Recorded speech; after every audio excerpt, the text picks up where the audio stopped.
बेटी, बेटी, बेटी।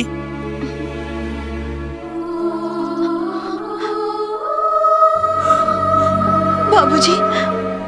बेटी, तू ठीक बड़ू ना? अरे हमर तो जान निकल गई रहे। हम डरा गिल रही कहीं हमारे बेटी के साथ कुछ अनर्थ ना हो गई। बाबूजी, रवा चिंता जिन करी, हम ठीक बानी जा। तू ठीक बाड़ू? ई हमार शराफत बा। न तो 1 मिनट भी ना लगी जियल हराम करे में। नमस्ते समधिन जी। कहीं ना का बात बा? हमरा कितने इमरजेंसी में बोलोनी है? सब ठीक बा ना? आपसे एगो जरूरी बात करे के रहे, यही से बुलौनी। बाकी पहले एगो बात बताई। बहन बेटी के घर में मिठाई लेके आवल जाला। तोरे तरह भिकमंगा नंगा होखी जे बिगर मिठाई के बहन बेटी के घर में आ जाला।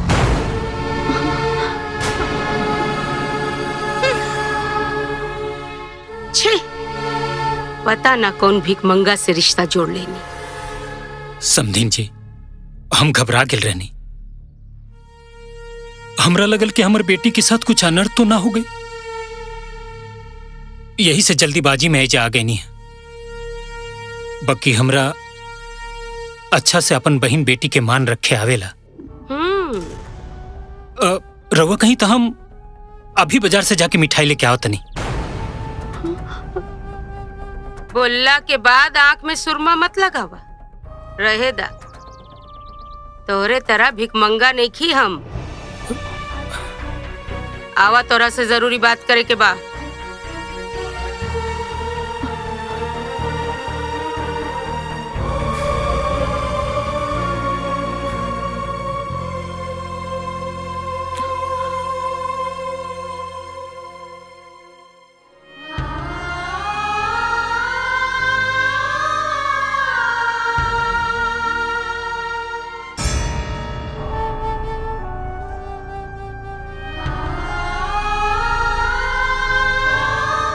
बाबूजी, चाय ली।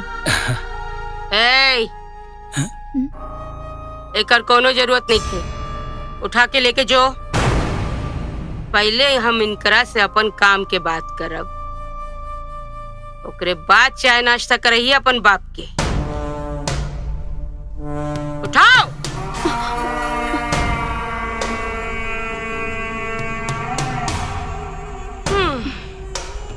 जरा ये फोटो देखी।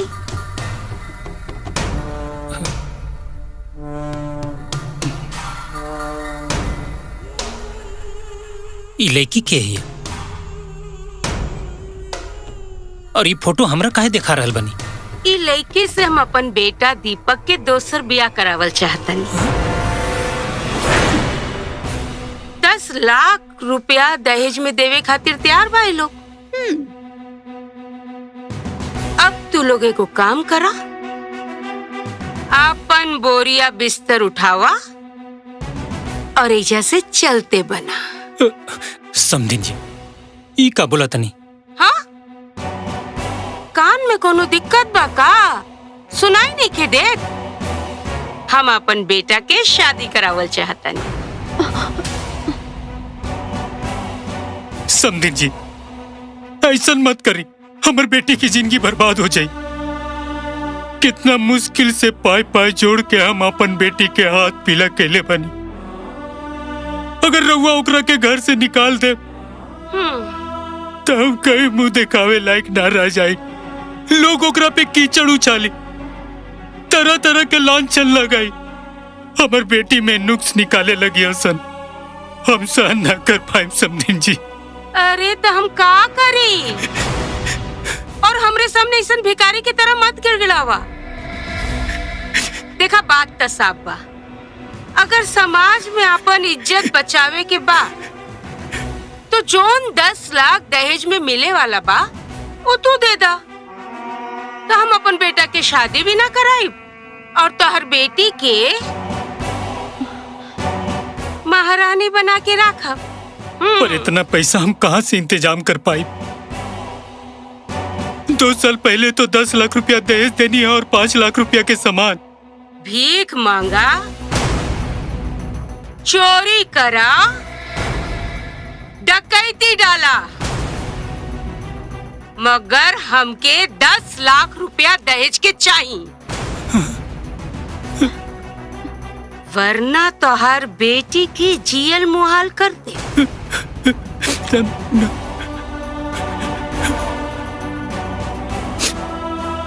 सोचत का बड़ा, बोला जल्दी, ना तो फोटो वाली लड़की 10 लाख देवे खातिर तैयार हुई। ना समझी जी, ऐसा मत करी।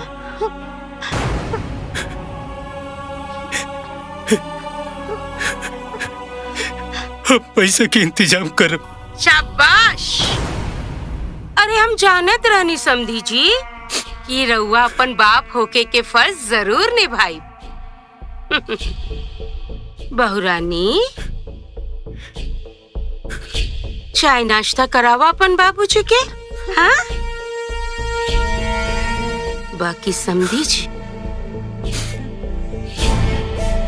15 दिन में पैसा के इंतजाम हो जाए कि चाहिए।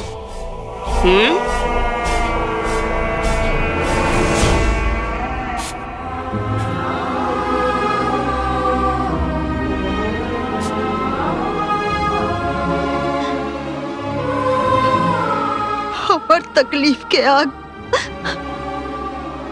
हमार सुख चैन सबके जला के खाक कर देलस। ऐसा बात नहीं के बेटी।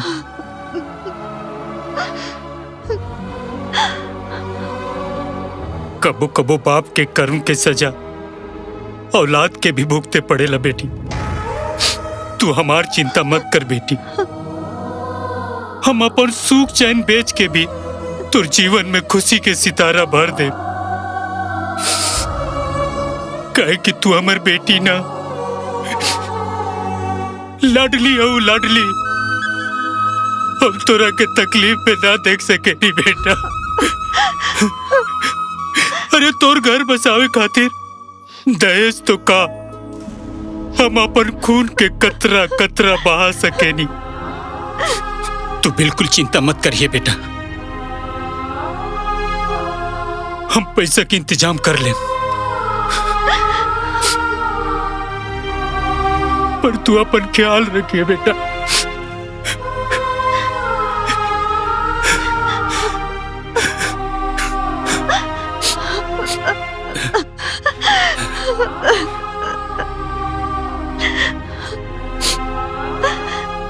खुश रह।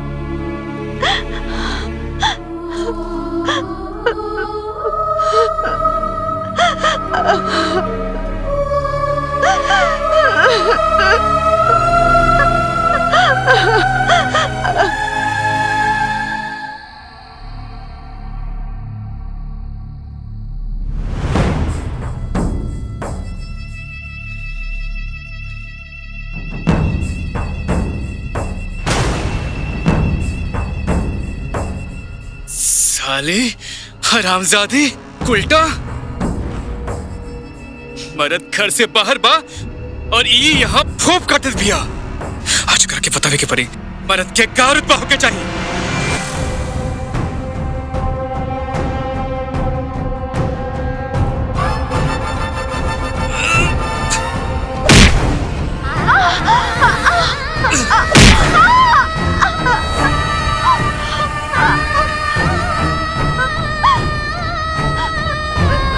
काबिल जी, वो का है हमके मारा था नहीं, हमसे का गलती हो गई? का गलती हो गई? हाँ? जबले हम घर पे ना है नहीं, तू सूत कैसे के ले रहे? हाँ? तोड़ा के 50 बार क्या ले बानी? जबले हम घर पे ना आई, तो हमने इंतजार कर रहा।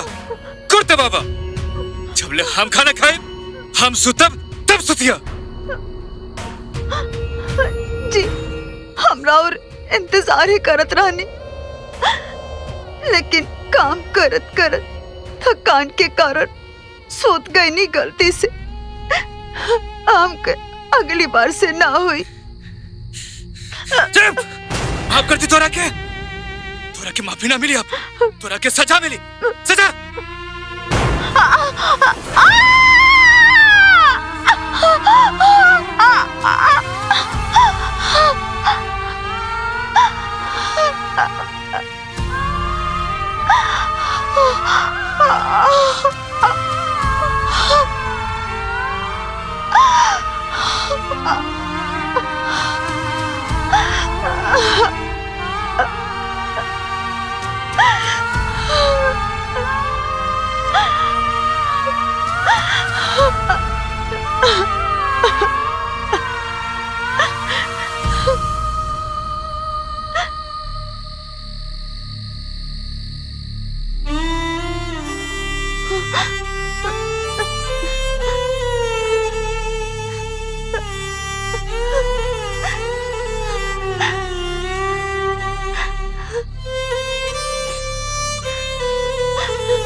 हई आधा रात के हल्दी काहे लगावल जाता?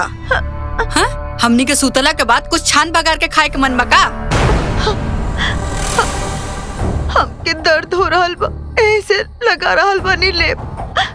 अच्छा, खाए ला लाइन ला और बाटे खाती मिठाई, तरकारी में डाले खाती हल्दी नहीं खे और जखन पे लगाओ तरो। अगर इतने दर्द होता तो अपन बाप से कह दा, जाके इलाज करा देस। हाँ?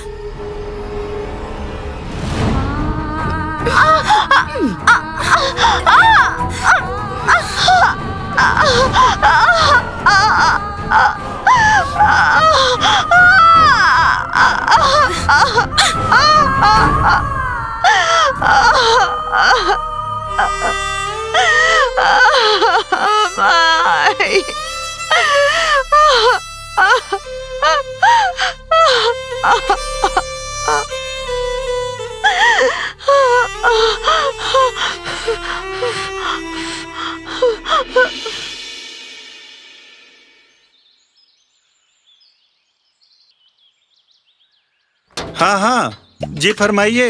अरे मैं वकील हजारी प्रसाद द्विवेदी बोला तानी। हाँ अरे यार 1 मिनट रुको। हाँ नहीं तुमको नहीं बोल रहा हूँ। हाँ बोलो। हाँ अरे तुम्हारा काम हो जाएगा, मैं तुम्हारा केस लड़ूंगा और जीतूंगा भी, लेकिन ओकरे पहले 1.5 लाख रुपया हमारे अकाउंट में आ जाए के चाहिए। हाँ अरे भाई 1 मिनट। हाँ तो मैं क्या बोल रहा था कि 1.5 लाख रुपया आ जाए तो केस जरूर जीतब का। बकरी का अंडा? अरे भूतनी के तोहरा के हम बकरी का अंडा ढूंढे वाला वकील लौकता नी। अरे रख फोन। अरे देख तोर अंडा हम ऐसा फोड़ब ना कि जिंदगी भर अपन अंडा ढूंढते रह जाबे। हाँ रख। अरे भाई हम श्राद्ध करावे वाला पंडित ना, अरे भाई हम वकील बोला तानी, कौनो श्राद्ध करावे वाला पंडित ना। रखा फोन। प्रणाम फूफा जी। खुश रह। का बात बा फोन पे फोन आवता? भौजी प्रणाम। खुश रही, बैठी। अरे का बताए बिटिया, 25 लाख रुपया देके एगो वकील का चैम्बर लेनी, लेकिन आज तक एको केस ना भेटाइल। और ऊपर से फोन पे फोन आवता, कबो बकरी का अंडा का तो कबो श्राद्ध करावे वाले का। अरे फूफा जी रौरा जैसन तेज तरह वकील के केस नहीं क्या मिलत? ये तो ताजुब के बात बा। अरे जाय दी केस वेस के बाद, रउआ तो हमार केस सॉल्व करी। फीस जितना मांगे उतना मिली। अरे भौजी यही खातिर तो सब कुछ छोड़ के रउआ लगे आयल बानी। बतावा ना का समस्या बा? अरे रउआ के फोन पे बताऊ नहीं ना, हमारी कल मुही पतो ओकर बाप 10 दिन से दहेज के पैसा देवे में आनाकानी कर रहल बा। समझे में नहीं आवत कि का करी। भौजी तू चाहत आरू ना कि दहेज का पैसा जल्दी से मिल जाए? हाँ तो तू अपने पतों पे खूब अत्याचार करा। ओकर अत्याचार देख के ओकरे बाप का कलेजा फट जाई और रउआ के कदम में दहेज ला के रख जाई।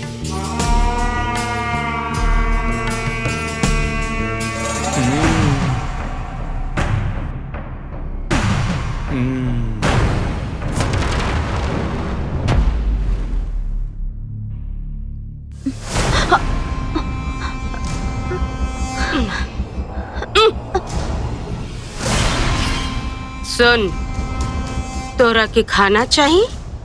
हाँ माई। जब तक तोर बाप 10 लाख रुपया ना दी, तब तक ना खाना मिली ना पानी।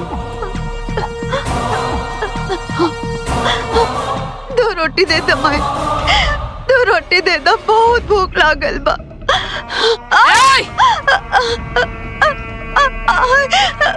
रोटी चाहिए, पानी भी चाहिए। माई, जबले 10 लाख रुपया ला के हमरे हाथ में ना रख दी, ना खाना मिली ना पानी। चल।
कुछो कहा, खाना खैला के बाद जबले 4 गिलास दूध ना पी लेना, मिजाज एकदम छनछना जाला। ठीक कहा तारू। ऐसे हमारा खैले के बाद जब तक 2-4 गो सेब ना खाई लई, हमारो खाना हजम ना होला। यही से हम अपने घर के फ्रिज में फल फ्रूट भर के रखे नी। बढ़िया।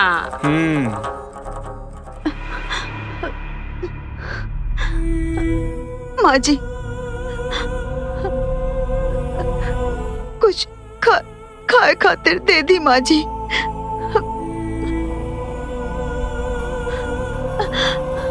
दो दिन से हम कुछ नहीं की खैनी है।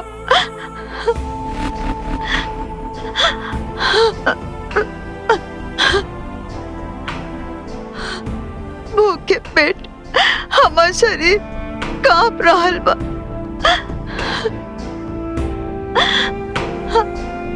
हाथ जोड़ा तानी माँ जी,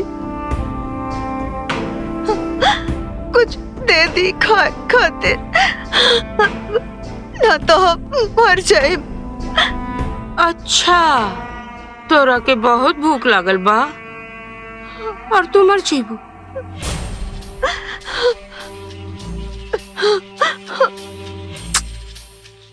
ठीक बा, हम तोरा पे दया करतानी। और तू लोग के का ख्याल बा? हाँ माई, दे दे 1 टाइम के खाना। ठीक बा, ले दूध डाल दे।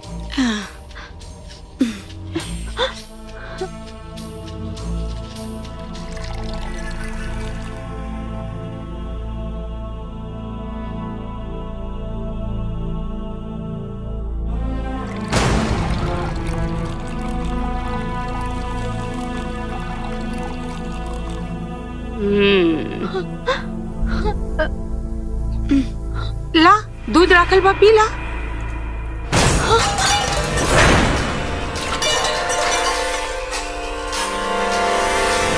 जबले तोर बाप वादा के मुताबिक 10 लाख रुपया ना दी ना, तू बिगर खैले मर जो, हमरा के कौनो फर्क ना पड़ी।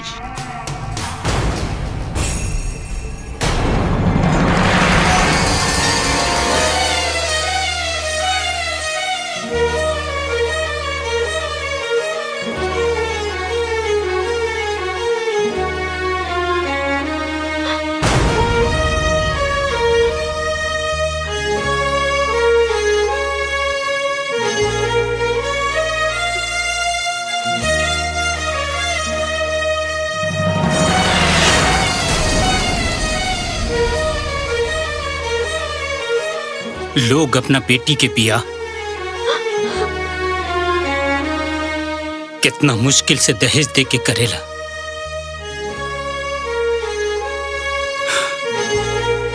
काहे कि एगो बाप खातिर धन दौलत से ज्यादा बेटी जरूरी होली।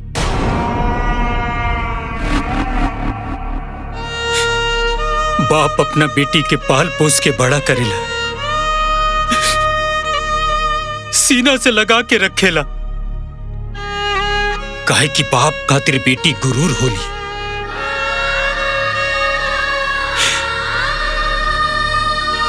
पता नहीं समाज काहे ई नियम बनौले बाकी बेटी पराया धन होली, ओकरा शादी करके दूसरा के घर जाए पड़ेला।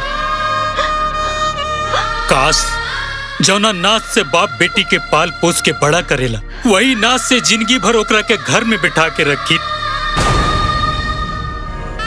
हम अपना बेटी के खुशी के खातिर एक बार ना रउआ के 2 बार दहेज दे देनी। हमरा उम्मीद बाकी हमर लाडली बिटिया के ऊपर अब कोनो जुर्म ना होखी। दहेज ते तू दे दिला, खुशी की बात बा। लेकिन ये जवन सामान देले रहला, फ्रिज, टीवी, कपाट, सोफा, ये सब भी पुरान हो गइल बा। ऐसन करा इहू के नया दे दा। ये तो एकदम में सही बात कह रहल बड़ा। अरे समधी जी बड़ा अच्छा इंसान होवन, सब दे दी हन। का समधी जी देव ना? दे देवा ना? ठीक बा। भगवान ऐसन समधी जी हर बेटा के माई के देवे।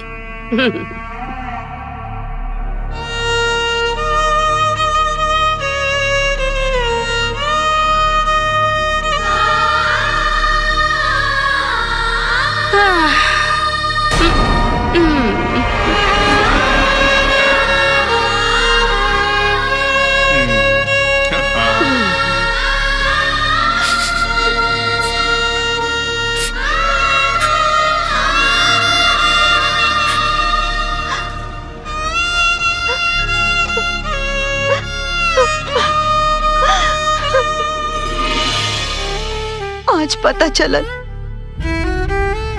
कि काहे लोग इतना दुआ मांगेला बेटा खातिर, और आज ये भी पता चल गई कि काहे लोग इतना मायूस हो जाले जब बेटी हो खेली। सच तो ई है कि बेटी एक अभिशाप है। ये दुनिया तो झूठ मूठ के दुर्गा, लक्ष्मी, सरस्वती और छठी माई के पूजा करेले, सब दिखावा हा।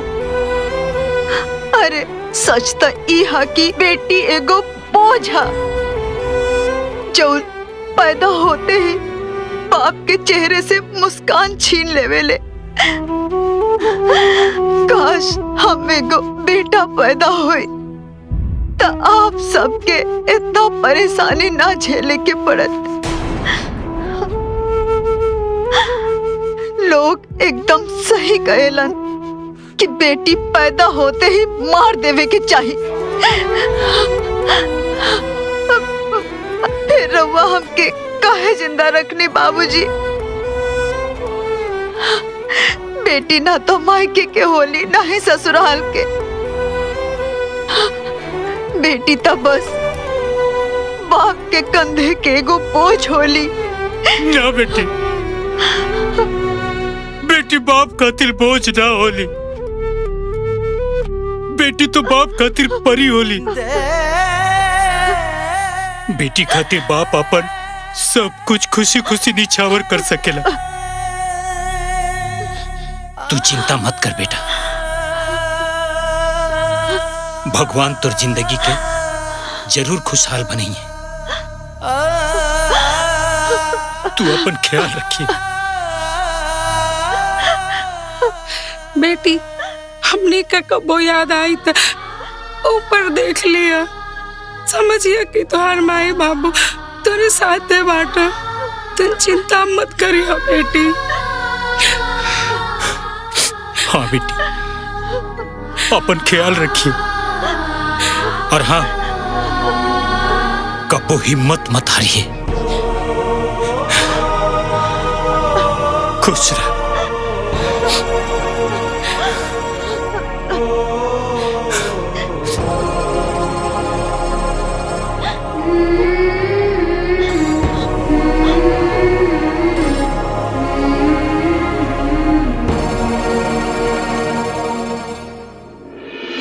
अगर भगवान हमरा के 2-4 गो बेटा और दे तो दहेज के पैसा उसूलत तो अपने हम करोड़पति हो जाती। खैर जायदा। ए दीपक, जाई पैसा हमरे खाता में जमा करा दा। माई हम तो से कहले रहनी ना कि हमके भी पैसा चाहिए, काहे कि हमके कुछ सामान लेवे के बा। ठीक बा, जब जरूरत होगी तो मिल जाई। हाँ? अब जब पैसा आए गेल बा भौजी, तो हमें काहे बुलाए गेलू? अरे पूरा काम धंधा छोड़ के हम यहाँ बैठल बानी, बस 1 लाख रुपया की जरूरत बा, हमार काम हो जाई। हाँ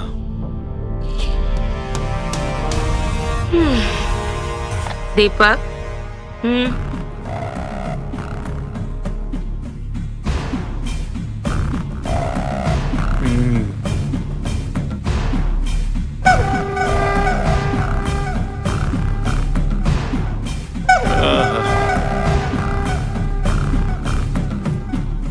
वैसे भौजी तोहार दिल ना बहुत बड़ा बा। हमार मन करेला दिन रात बस तोहार गुणगान करत रही।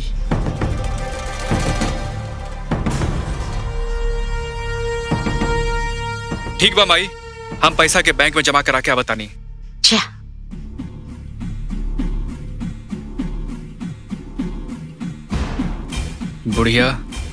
बुढ़िया दहेज हमारा नाम पे ले बता रहे और पैसा तोहरा खाता में जमा हुई। अभी पैसा के हम विलायती शराब पियब, विलायती शराब।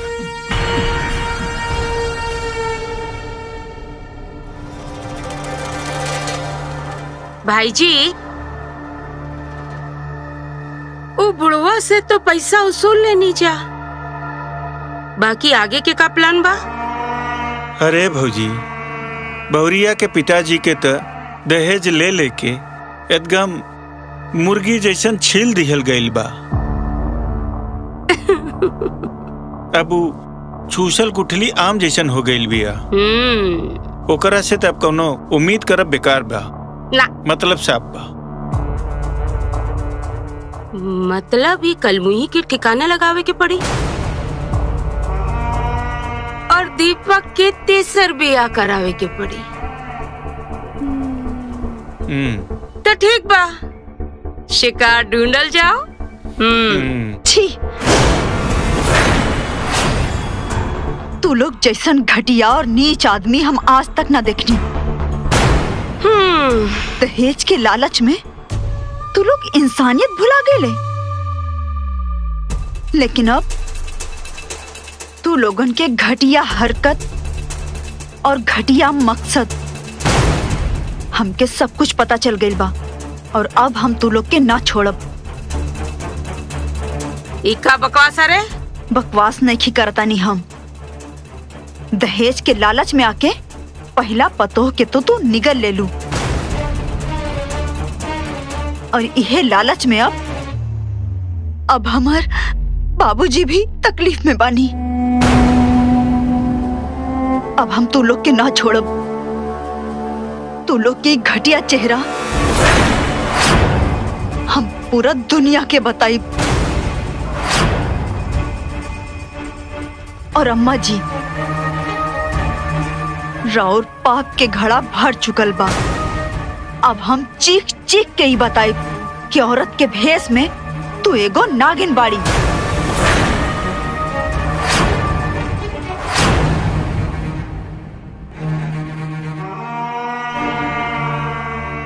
तोरी मजाल, तू हमरा के नागिन बोलबे?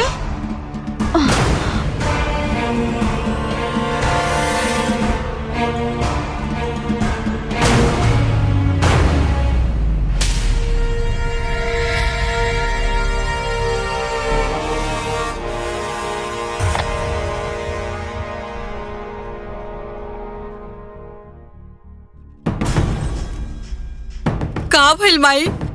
भाभी हमनी के मारे से पहले ही मर गेली का? हाँ?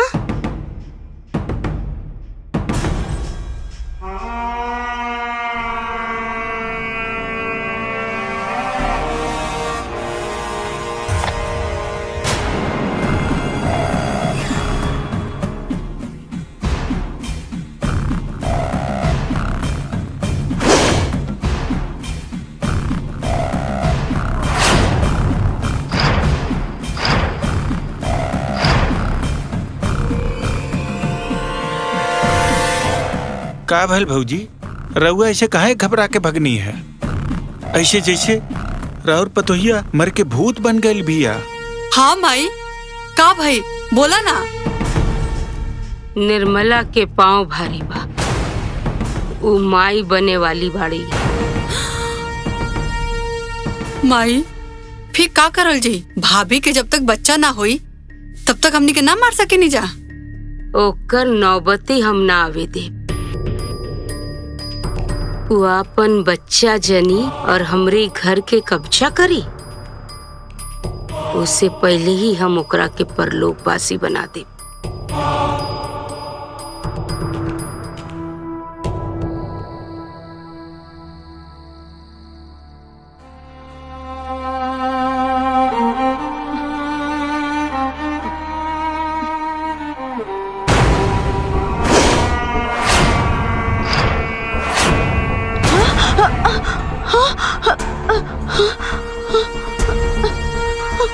अम्मा जी, करो हमके मारे के चाहता नहीं। ना ना ना ना ना ना, हम तोरा के मारे नहीं खिंचाता रे। बाकी वो कहा है ना, धरती पे तो समय पूरा हो गइल बा। अब सीधा ऊपर जो और जाके आराम कर। ना अम्मा जी, हमार पेट में राउर पोता पल रहल बा, ई घर के वारिस पल रहल बा। हमके मत मारी, कम से कम अपन पोता के लाज रखी अम्मा जी। हे! ना हमरा के तोर कोनो पोता होता चाहिए और ना तू। तोरा के तो मरे के पड़ी, और ते ना मरबे तो हमार घर के तीसरा अध्याय कैसे शुरू हुई? हाँ दीपक,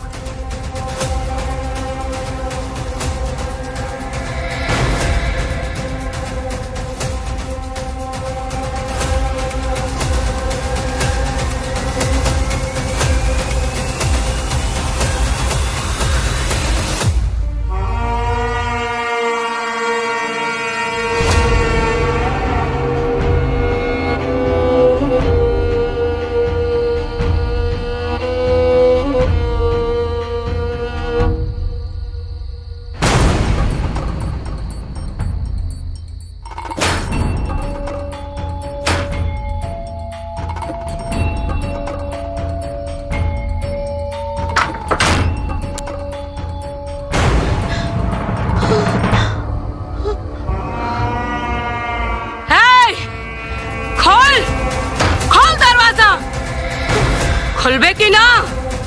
अगर हाथ में आ गई तो गला दबा के मार दे।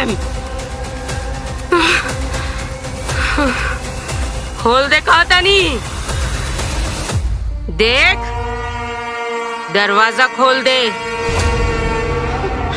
और इज्जत से जल के मर जाओ। और अगर हमरे हाथे लग गई ना, बहुत दर्दनाक मौत दे। खोल।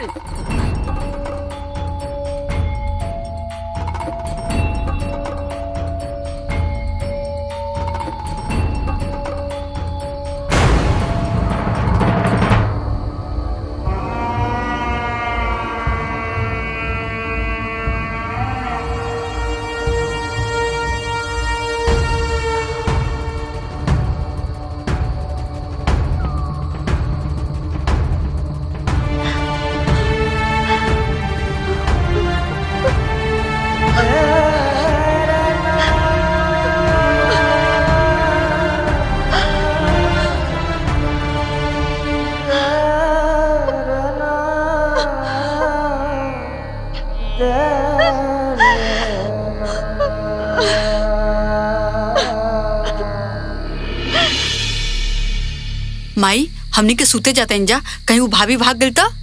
अरे वो कैसे भागी? तोर फुप्पा जी पहरा पे बैठल बाड़े ना, ऐसे कैसे चल जाई?